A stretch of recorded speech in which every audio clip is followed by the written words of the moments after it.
Good morning, everybody. Welcome to the second streaming event of the Ecommerce Club in Scotland. And I'm Anne-Marie Morrison. I'm the founder of the club. And we do this voluntarily and for free with a group of e-commerce specialists, including Indes in Glasgow. To give you a flavour of the event today, we have over 120 attendees from not just Scotland, but from the rest of the UK, from US, Germany, Sweden, Italy, Poland, North Macedonia, Turkey, Ukraine, USA, Saudi Arabia, Pakistan, India, Singapore, and sunny Australia, my homeland. If you have not already done so, please can you follow the Ecommerce Club on LinkedIn? And we'd like to stream from these club pages in future, so we need more followers. Please share and follow us there. And also, can you spread the word and get all your contacts to attend, no matter what country they're in, they are very welcome. And please have them follow the page on LinkedIn. This time, we have a guest speaker, Nadine Thompson, a longtime friend and founder of the SEO Club. Some of you will remember Nadine from Ecommerce Scotland, and she was our roving photographer. Nadine has many years building websites and in photography and now operates the SEO Club, which I'm sure she will tell you more about. Before we start, please ask any questions via the comments box under the LinkedIn stream, and Nadine will try and pick as many of these up as she can with the panel. And I am now going to pass over to you, Nadine, to introduce the panel. Over to you. Good morning, everybody. I'm Nadine Thompson. I run the SEO Club in Scotland. That's predominantly a club for businesswomen who have built their own website or look after their own website, to want to learn to improve their website, to get more visitors to convert into customers, and to get more traffic coming to your website, so ultimately you get more customers as well. So today we are talking about a hot topic. Is e-commerce SEO still important in 2024? And we have a fantastic panel here, and I'm going to start to introduce them to you. So we have Alexander Bergström. He is in Stockholm in Sweden, and he is an SEO and CRO freelancer. And then we have Feli Betzel, originally from Germany, and she is the CEO and co-founder of Findable, which is a buyer journey optimization agency based in the UK. And lastly, we have Dr. John McSloy, who is the CTO of Indes, an e-commerce web growth and automation agency based in Scotland. And we have a lot of questions today that to our speakers, and I'm going to speak with Alex first. And the questions that I have for Alex are the following.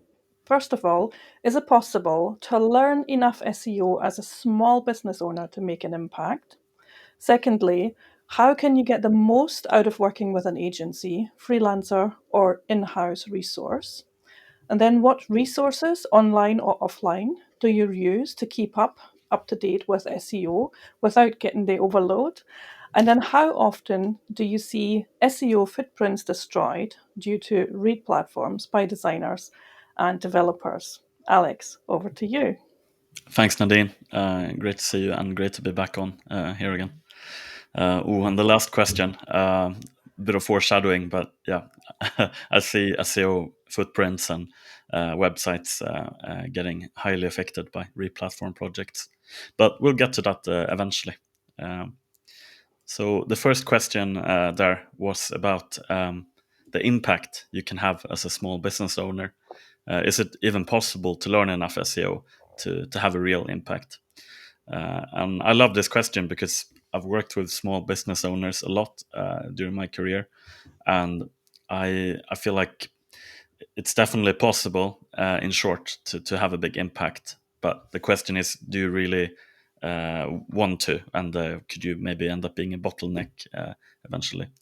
So I think this question, the thing about SEO is that learning the basics, it doesn't take a lot of time actually to learn about on-page SEO, to learn about technical SEO and off-page SEO.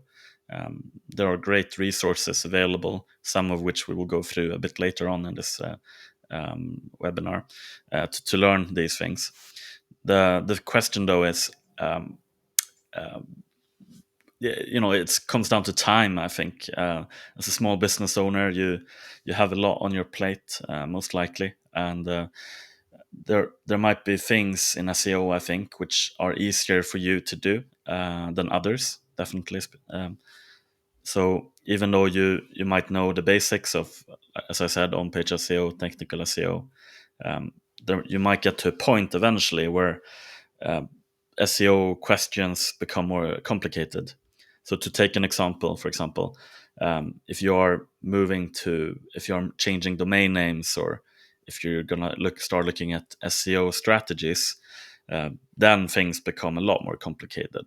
And then it might actually be better to work with an agency or a freelancer who has experience of similar projects, and you might be able to avoid some expensive mistakes that way.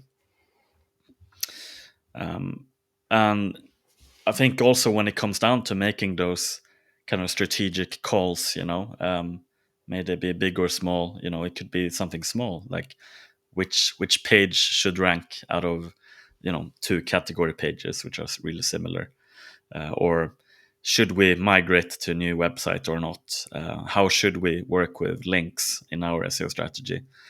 Which agency should we work with? These type of questions. Then it might be worth getting a second opinion as a small business owner. You don't have to hire someone, but it could be worth talking with a freelancer or an agency just to get that strategic input, I think. Mm-hmm. But to wrap up a bit, yeah, I think it's definitely possible to have an impact, but the time aspect is really important as well. And yeah, have a think if you are a small business owner listening to this. Have a think about how much time can you actually spend on SEO each week, and maybe chat with someone who is working in SEO full time, and ask them, what do you think I can actually do this time? Because I think even if you do end up as a CEO or a business owner, even if you do end up managing your own SEO, by and large, um, you might become a bottleneck might arise. So you might be able to write maybe a few blog posts on the blog, but then the SEO might tell you, oh, if you only wrote now you're writing 2 blog posts a month, but if you were able to write 10 or 20 blog posts a month like your competitors are doing, then this is the growth you might see organically. So so it's good to have those type of discussions, I think. And this kind of leads nicely into the second question about how can you get the most out of working with an agency, freelancer, or in-house resource. So I've split my time during my career. I've worked kind of half of my time in-house and half of my time as part of an agency where I've had clients. So this is a very interesting question. I think it's a two-way process to get the most out of working with an agency. On one hand, you're both experts in different things, right? So the agency, you would expect them to know SEO, know their channels, etc. But as a small business owner, you are the expert on your own business and likely on your own industry as well. So this is a two-way process, I think, to get the most out of these type of relationships. You need to commit to help your agency or the person you're working with, help them understand what's important for your business, and maybe help them learn the industry as well. Help them bring them up to speed so you can get things done faster in the SEO project. And then vice versa, if you have an agency you work with, they should likewise help bring you up to speed as well with SEO, what's going on in the SEO world, what are best practices elsewhere in the industry or in your own industry. And So it should never be a handover to say, right, you do it and I'm just going to step away. Should never be that. Yeah, exactly. I agree. So it's a two-way process. It might sound weird. It might sound strange that, but isn't it not the agency's job to know my industry or know my business? No. And it is, but you should try and help them out if you can, because I've found basically that when I've been working with clients, that the best SEO projects have been the ones where the client has been a very active party. So basically, the more you put into it, the more you get out of it. Is my experience, definitely. And I think you also need to invest a lot of time into the building up that relationship also with your freelancer or agency. One good thing you can do as a small business owner, for example, is to maybe invite the team over to your office sometime or to your warehouse to get a better feel for your business. You could even offer some kind of discount code on your products, or try and get them to kind of experience your company and your products and your services for themselves. I think that's a nice little thing you could do to improve the relationship. So spill the beans on your resources. Which one do you use? Yeah, I have a feeling we're all going to say the same thing to this one. But I spend a lot of time on Twitter, X, and the Threads. Particularly like following SEOs like Lily Ray and Aleida Solis. They're brilliant. And I also read a bit on Search Engine Land and Search Engine Journal to stay up to date. Okay.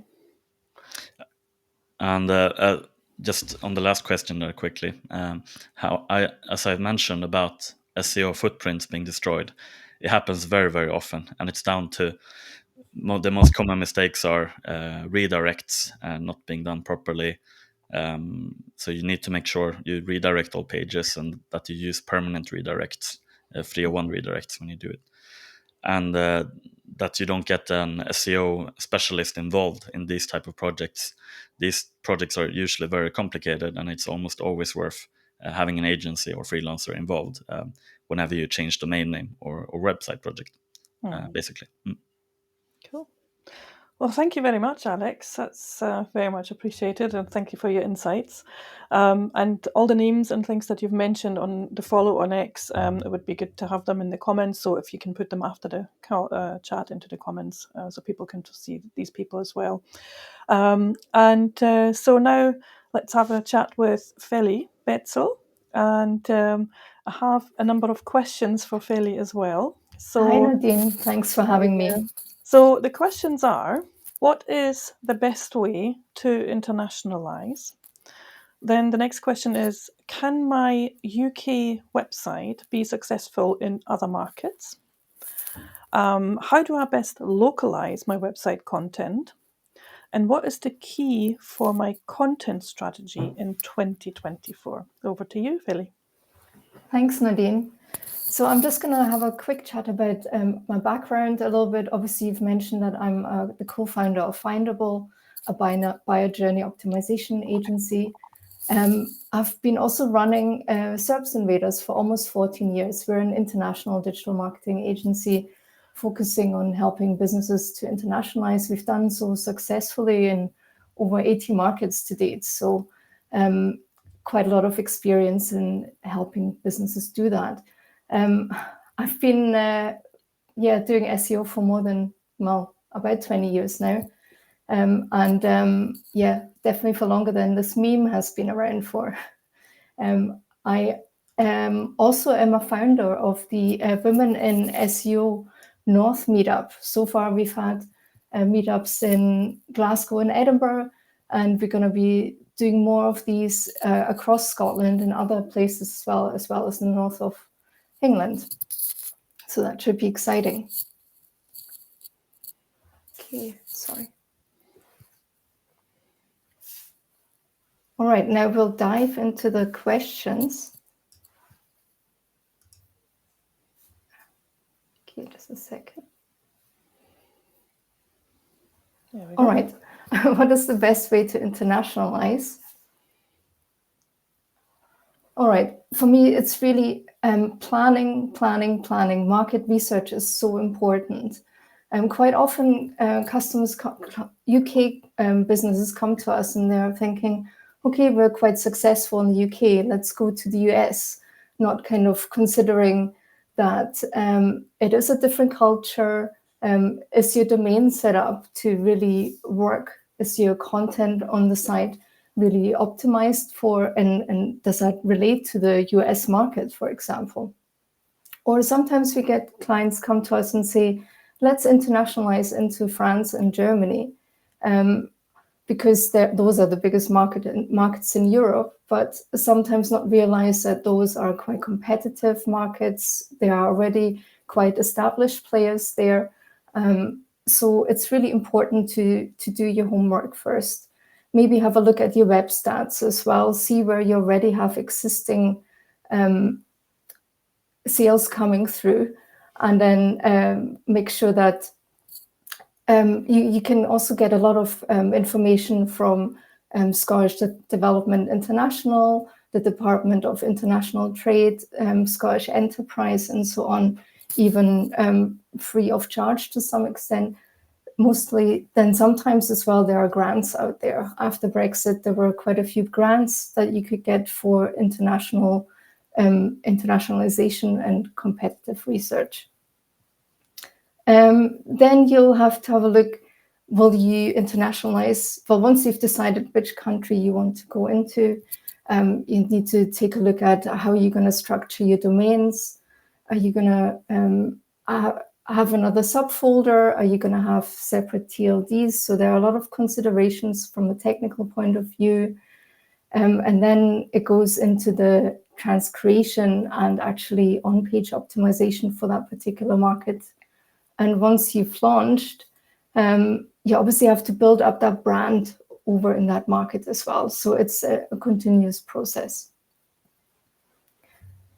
Okay, I think that's pretty much, I mean, I could probably talk a lot more about that. Shall we have a look at the next one? Okay, that's kind of, can my UK website be successful in other markets? Well, it depends, I have to say. So, albeit a lot of the world speaks English, a lot of people speak English, but not everybody searches online in English necessarily. So, as you can see here, English is only the third most spoken language in the world. Then, is your UK domain going to work if you have a .co.uk? Google really thinks that you are just for a UK audience. However, if you have a .com, you might be able to target other markets as well, other English-speaking markets with that on a global basis. Then, however, you need to think about, is there, if you have a .com, is there the demand across the world as well? Is there in another English-speaking market? You probably need to do keyword research again and optimize again. Then, obviously, the cultural, the behaviors, search behaviors, buying behaviors are different across different markets as well. So that needs to be considered as well. Okay. Then, for example, if you wanted to go to the US with if you had a .com domain, always remember as well that in the US there are a lot of other speakers as well who search in their mother tongue or in their others, if they speak other languages other than English. Yeah. Then we're going to the question about localization of your content. What is really the best way forward? So everybody is probably quite familiar with this translation blunder. That was a while back, where obviously translation didn't quite go in the right direction. So that's why it's really so important. Just having translation is not always the best way forward. You have to really transcreate the content. And I'm not just talking about changing pounds into euros or dollars. You have to really consider as well, for example, the way people purchase often can be different as well. In Germany, for example, a lot of retailers, you pay their buybacks by bank transfer once you've received your goods, for example. So this is the way this market is, for example, used to buying products. So these are considerations you have to really think about. So for example, just here is another example for translating from, this was from a UK website, a mobile phone website. We wanted to go into the German market. The translators translated the keyword research mobile phone to Mobiltelefon.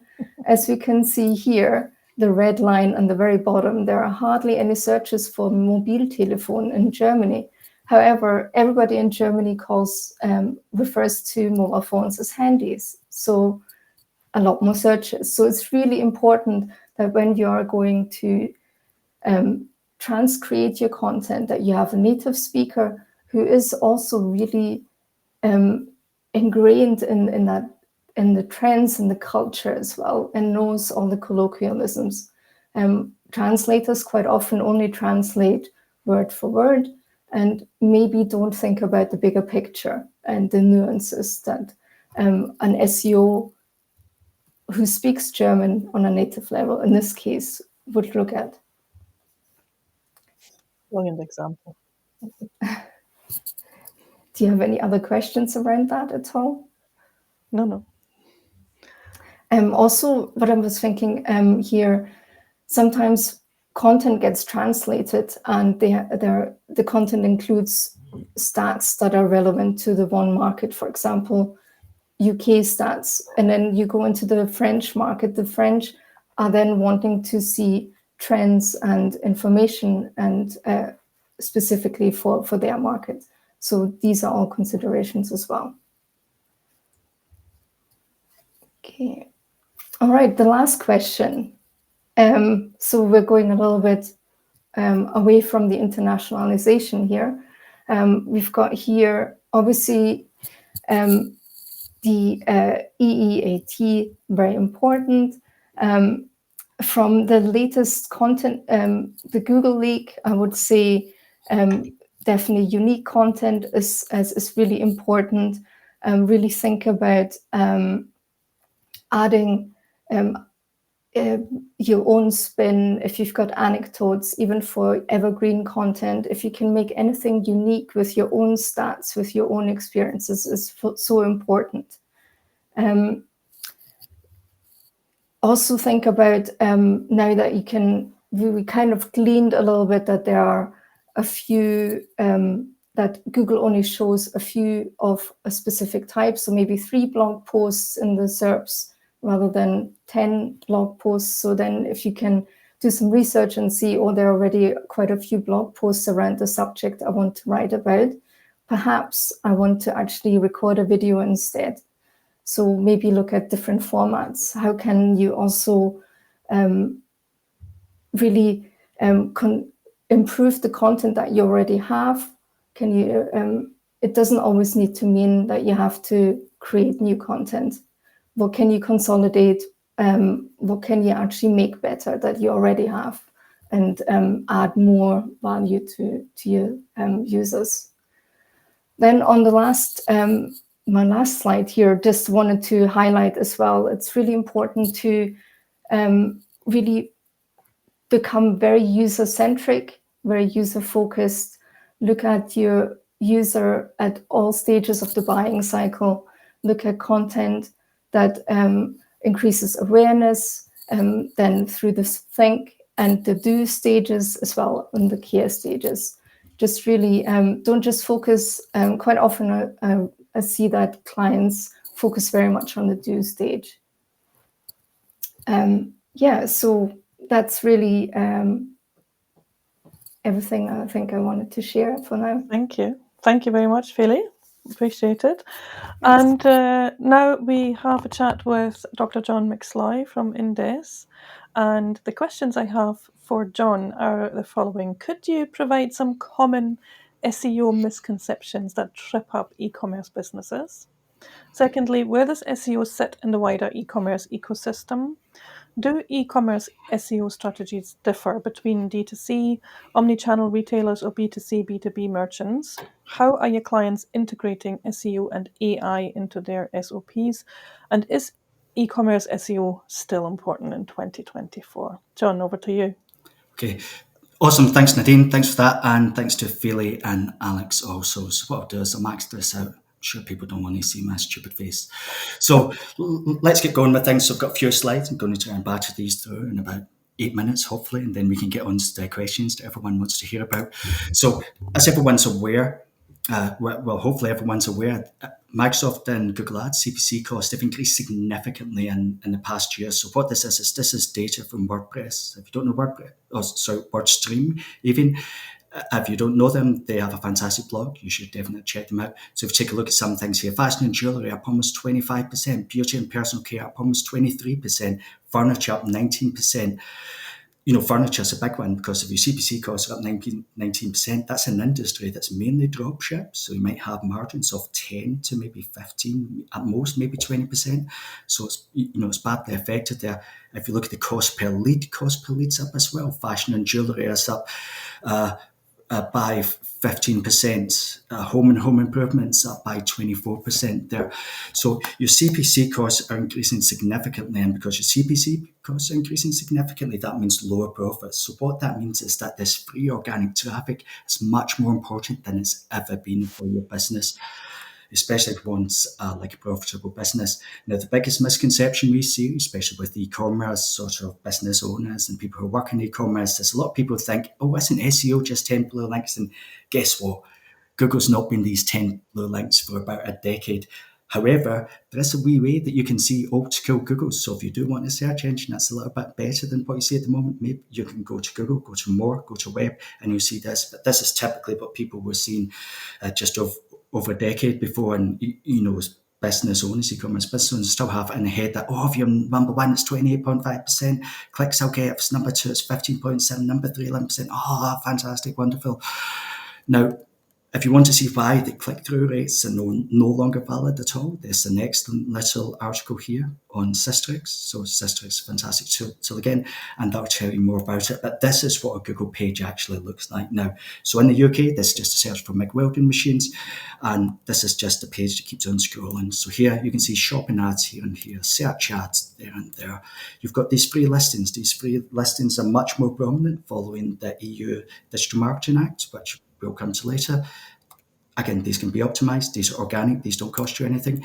You have videos that are there. Again, don't cost you anything. You can do video SEO. You have your local pack. You can do local SEO, and you can get here. You also have people also ask, these are questions. You can appear there as answers to the questions.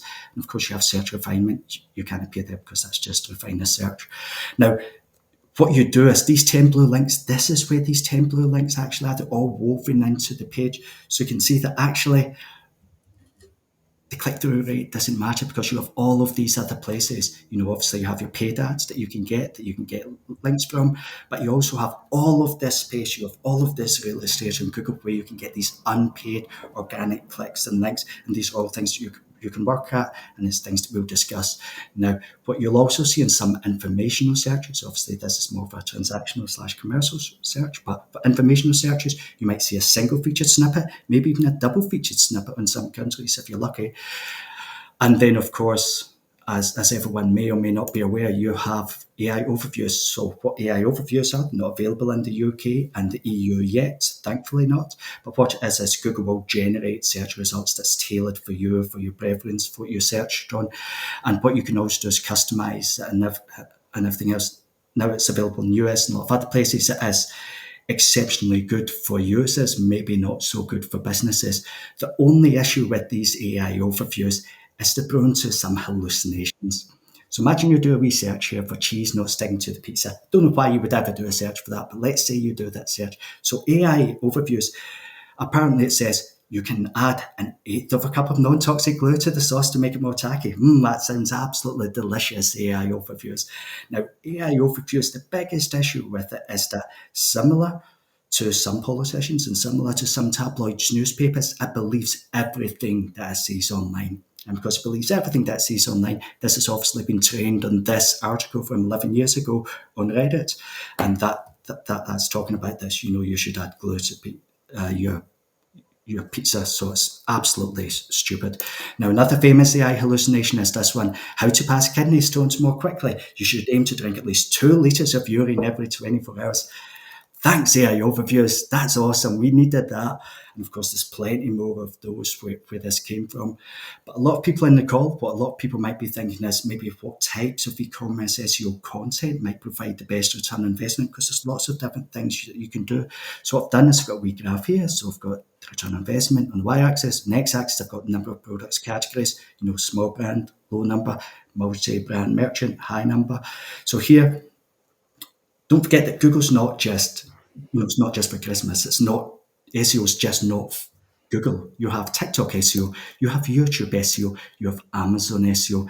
Now, we have clients that sell, they can sell 1,000 orders a day on Amazon, but maybe 500 to 600 of those orders is actually coming from Amazon SEO. This has the biggest bang for your buck in terms of work that you do. It's actually phenomenally good.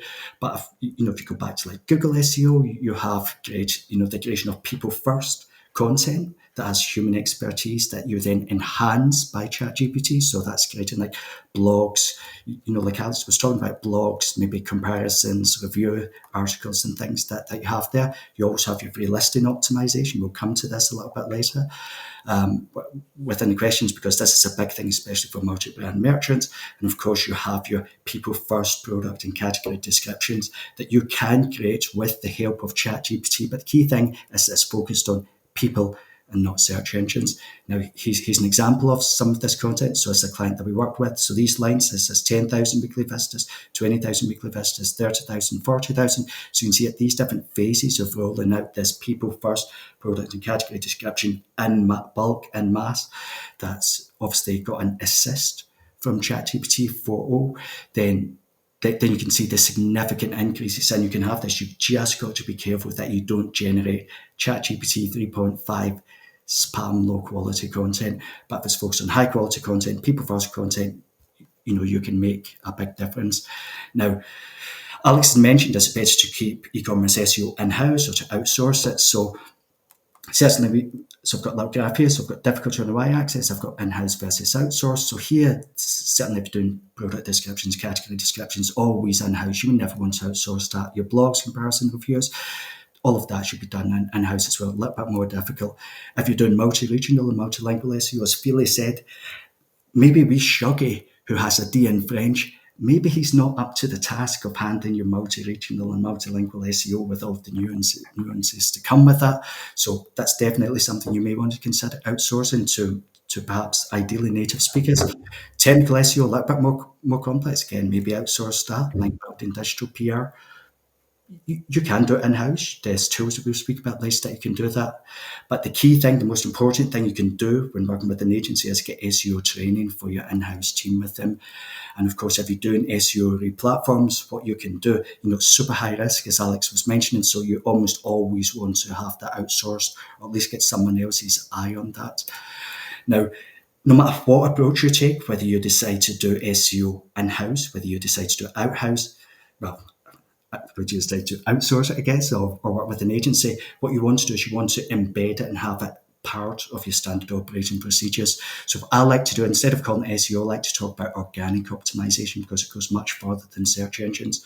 So imagine you were to create a video. So if you were to create a video, what you might do, this is obviously super top level, but you might use ChatGPT 4.0 or maybe vidIQ, TubeBuddy, Ahrefs to assist with maybe generating some video ideas. What you might do is you might go away, create the video, maybe do some video SEO.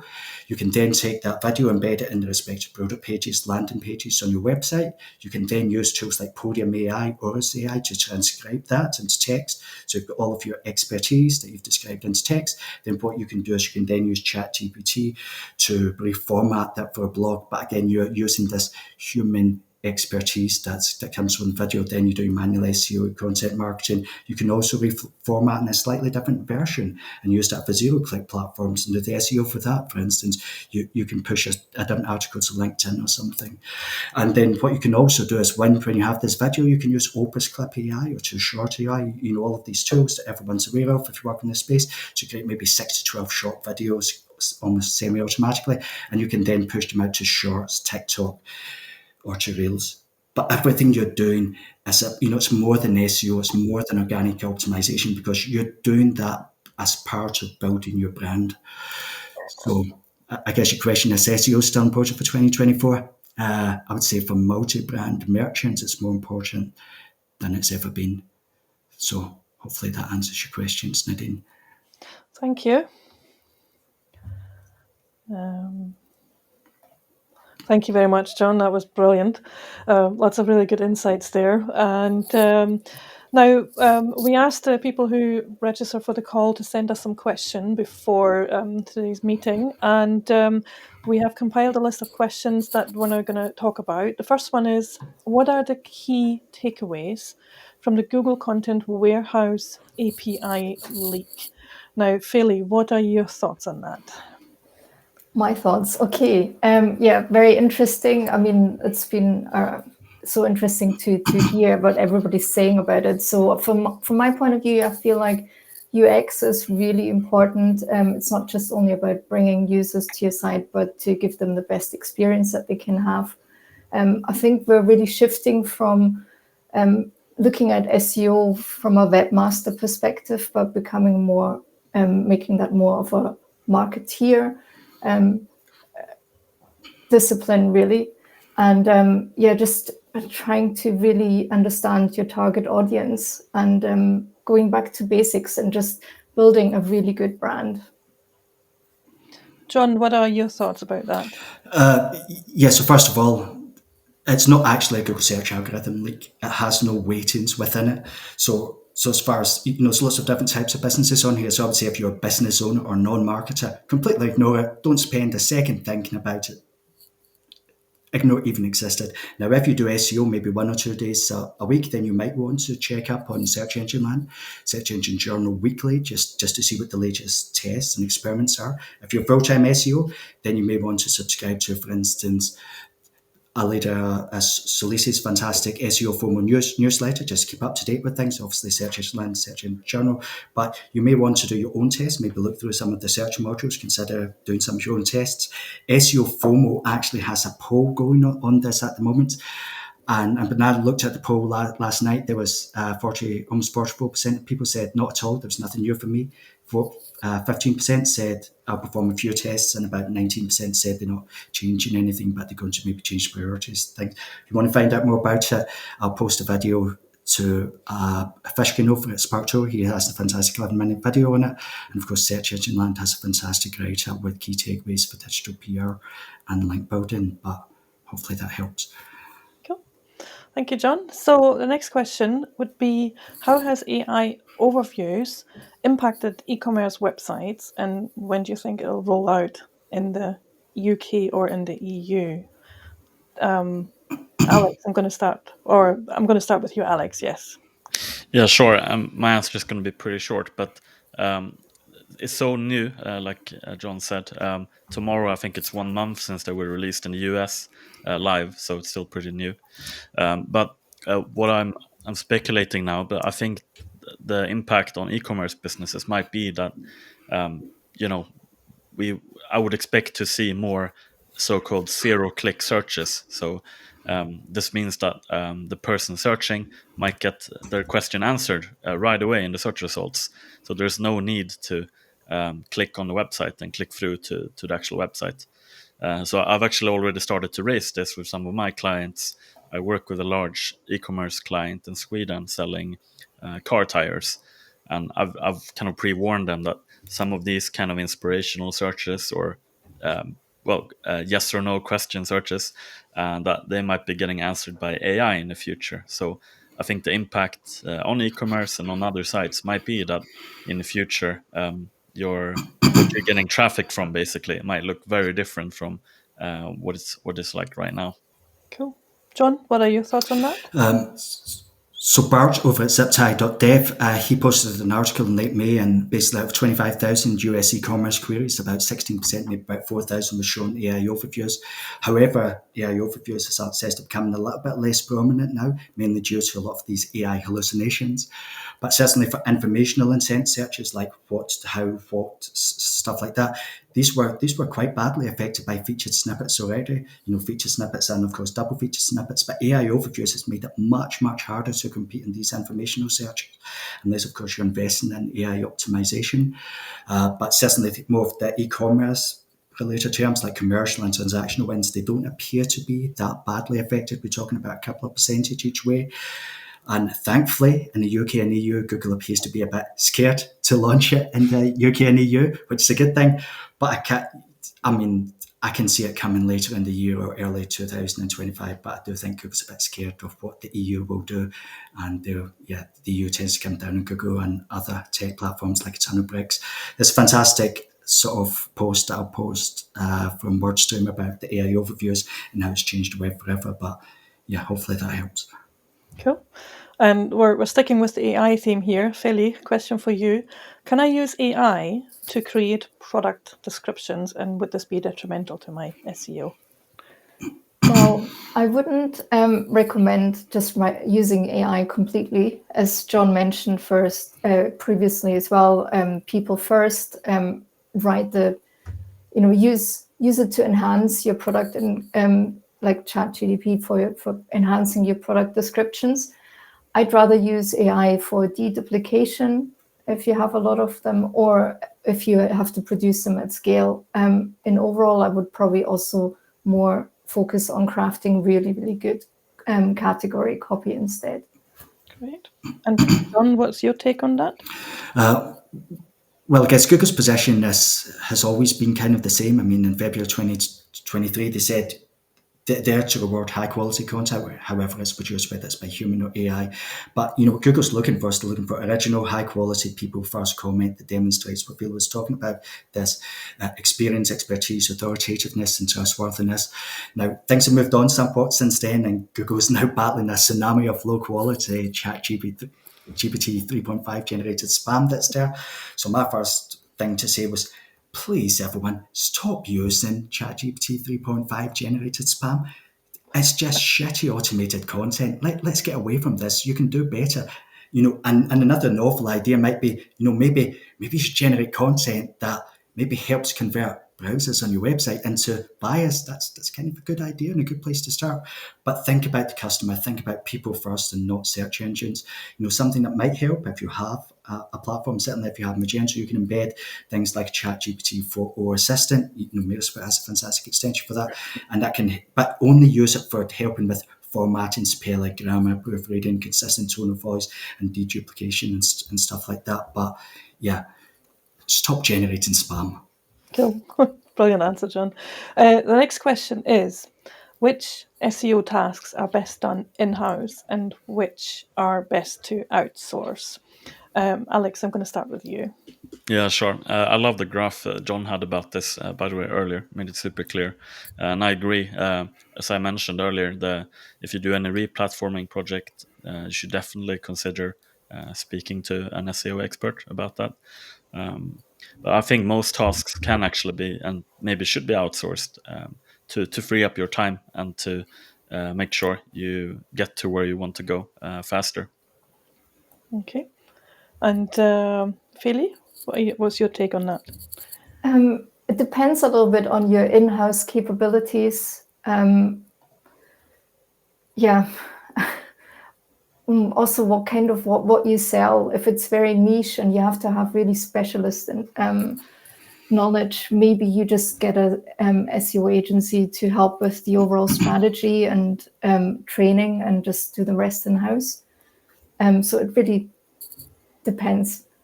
And obviously also what kind of budget you have. But either way, if you're getting, the training part is really important, and building that partnership with whoever you're working with. Cool. Brilliant. So the next question that we had is, what is the best approach to do SEO for websites that target different countries and languages? And Philly, I'm just going to hand it over straight back to you. I think I've touched on quite a lot of that previously. Plan, your market your market research is really important.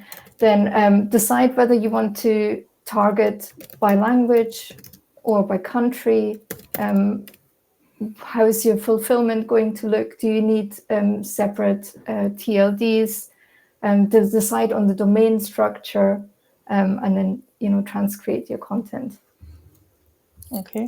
And if anybody has any questions, if you're watching this, pop your questions into the comments on below the video, and then we can answer them at the end of the question round here.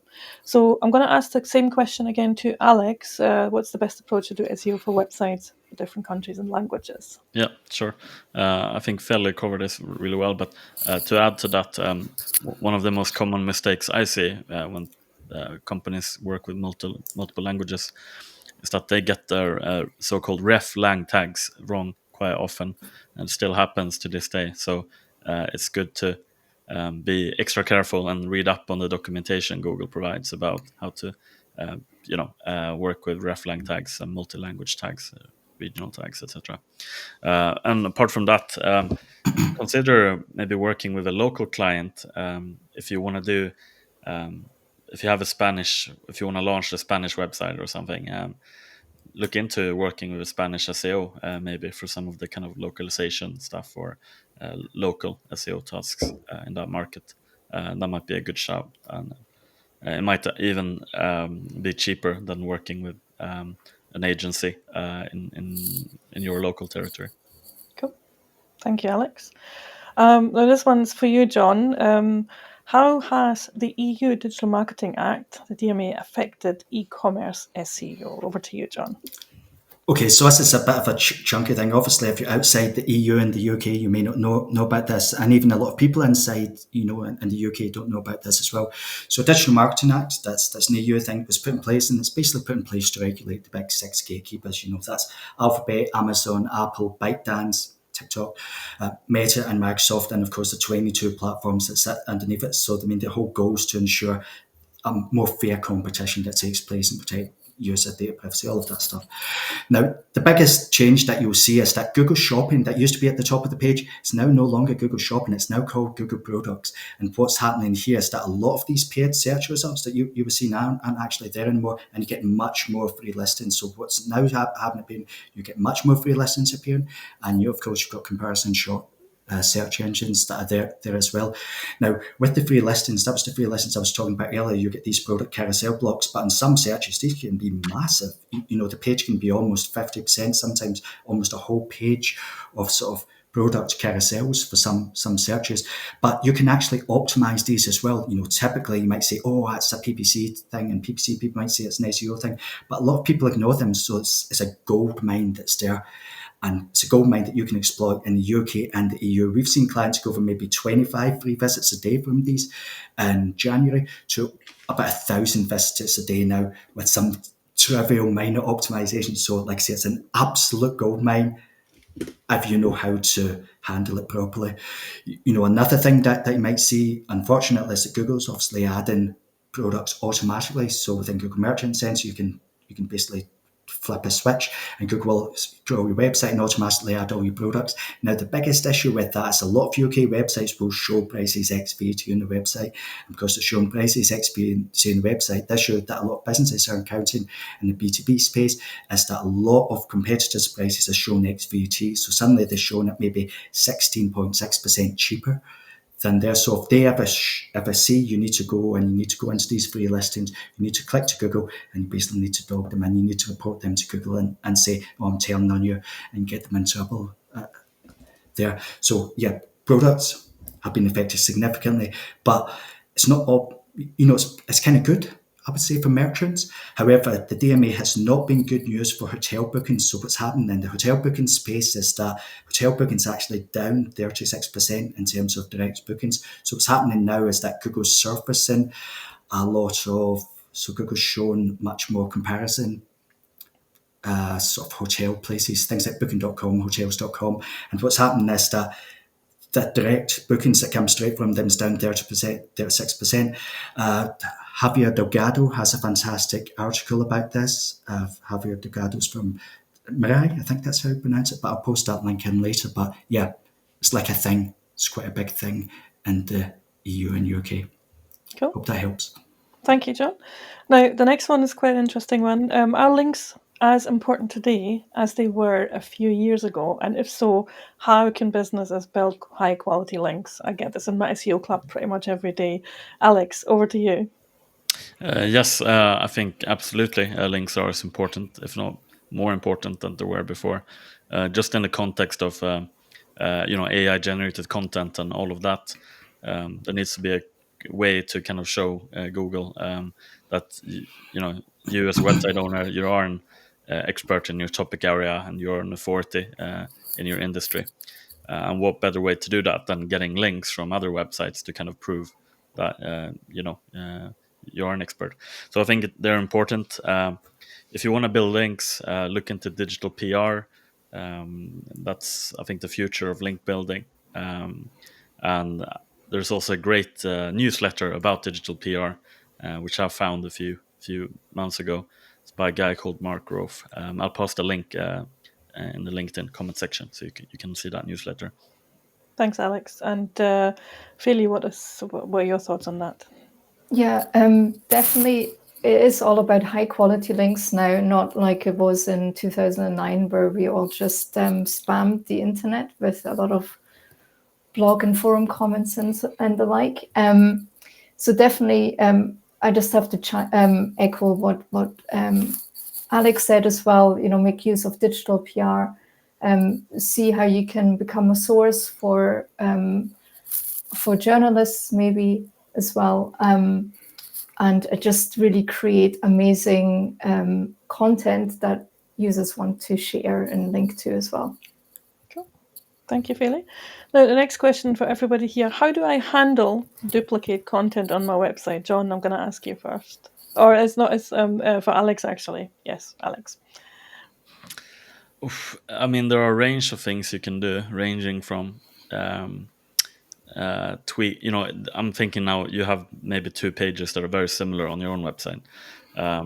You could start by looking at these pages, see which one brings in the most traffic. Is this the page you would like to get most traffic to? If not, you might have to make a change there. And then you can sort of take the one that you don't want to be shown. You can do the opposite of SEO. You can de-optimize it. Maybe you remove certain mentions of your main keyword there, etc. See if that makes a difference if Google starts showing the right article instead. And you could also work with things like rel canonical tags, which is a tag that tells Google what pages should be considered to be the main version of a URL. And you could even redirect. It's quite extreme, but you can even redirect one page to the other. So you can work with. Okay, thanks, Alex. And Philly, what are your thoughts on that? Well, for international websites, obviously you've got the hreflang tags. So if you had a version 2 English pages, the English homepage for the UK and one for the .com for the US, then you can just tell Google which ones should be served for which country. There are also options to no index certain content if you see that that's not longer used anymore, a page that's of the same, but again, you could canonicalize it or redirect it. For products with variants, there's also schema markup now for the product variant schema that could also be utilized if you've got lots of products with various, with different colors, for example. And so. Cool. Thanks, Philly. And what essential SEO tools would you recommend and why? John, I'm going to start with you. Okay, so in terms of the tools, with customers that we work with, I mean, they spend anything from maybe £200 a month to maybe £1,500 a month in SEO tools. So as an expense, but obviously you can make so much money off of SEO.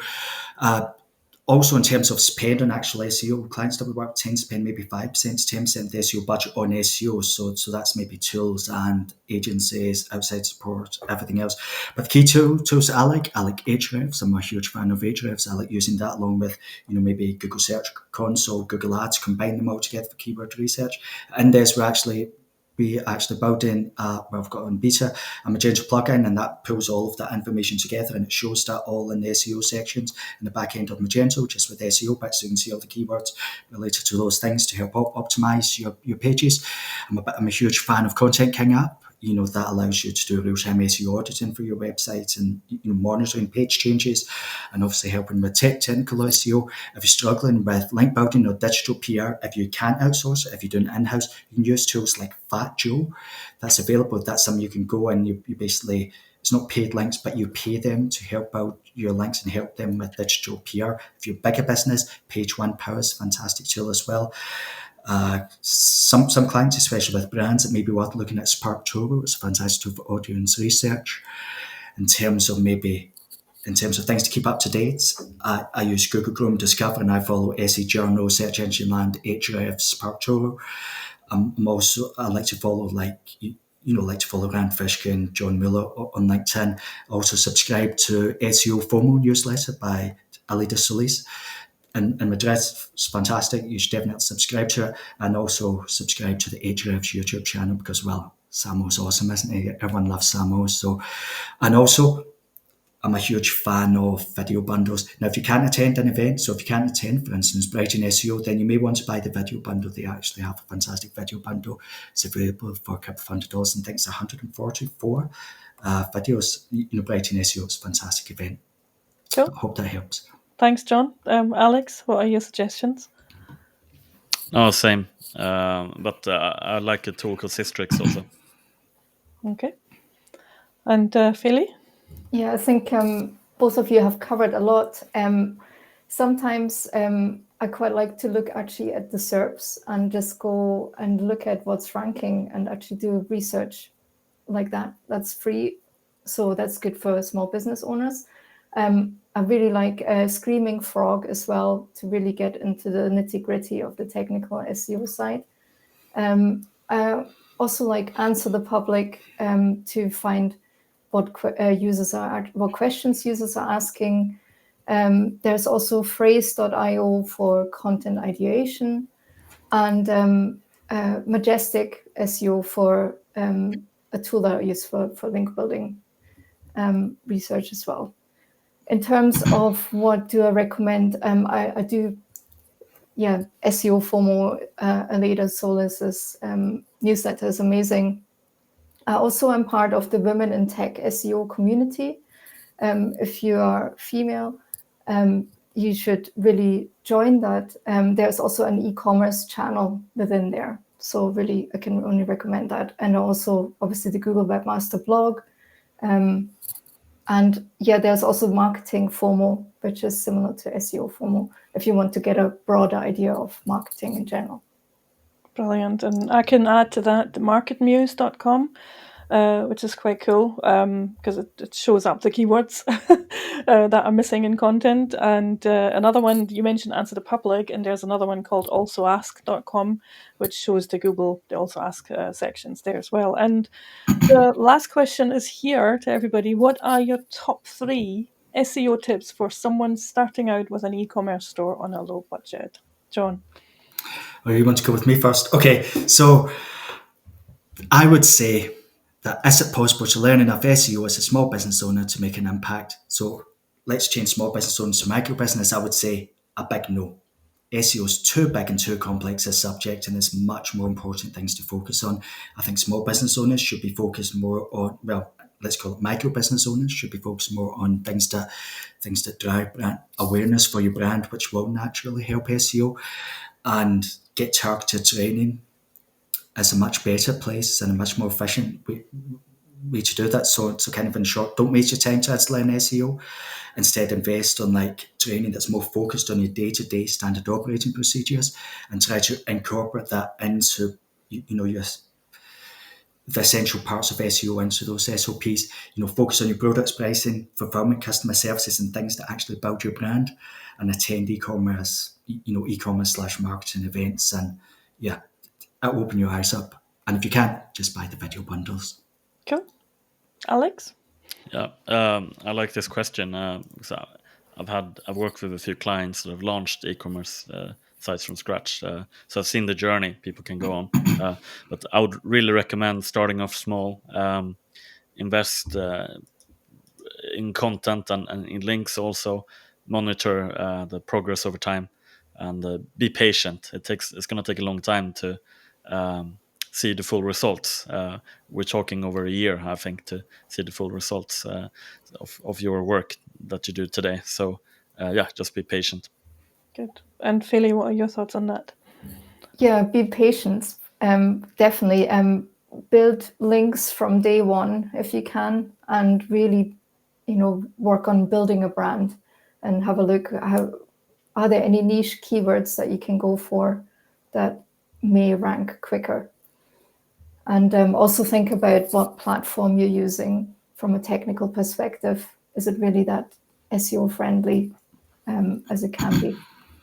Cool. Thank you, Philly. So I can't see any questions here on the right-hand side. There was a suggestion by Scott that Google is another good resource here. I think with Google, I use that quite often. So Anne-Marie, I'm going to just ask you to come back on. Thank you. I'm back. Thank you very much to our panelists today. Nadine, thank you to be guest MC today. That was great. So check out Nadine's SEO Club. Thanks, Alex from Sweden. I feel like scoring, like I'm on the, doing an EU song scoring thing here forever. But thank you very much, Alex, for coming along. Thanks. And your participation, and Feli Betzel from Edinburgh. Findable, thanks for participating and your input, and all our fabulous John McSloy, who you all know from the conference and is here more often. Thanks, John, for your input on that topic of SEO, which was great. I want to move on, just let you all know about the next meeting, which will be Thursday, the 8th of August. One not to miss again. Thursday, I don't know, I must have that wrong, Thursday the 9th, that says here. And it's Black Friday Survival Guide. We have John do this each year. He did last year, something similar, and it's really not to be missed if you're prepping for your Black Friday or Cyber Monday. It's now Black November. Black November Survival, Attack of the Profit-Eating Zombies should be quite a good one to listen to. So do come along, ask your questions live in the LinkedIn chat, and also follow us, as I say, on the LinkedIn Ecommerce Club page. And I'll share it to your audience. No matter where they are in the world, they can come along and participate and ask their questions live. So thank you all very much for coming yet again. And thanks for a great event, everybody on the panel. Thank you. Okay, bye. Thanks. Bye. Bye. Thanks, everyone. Bye. Thank you. Bye. Thanks.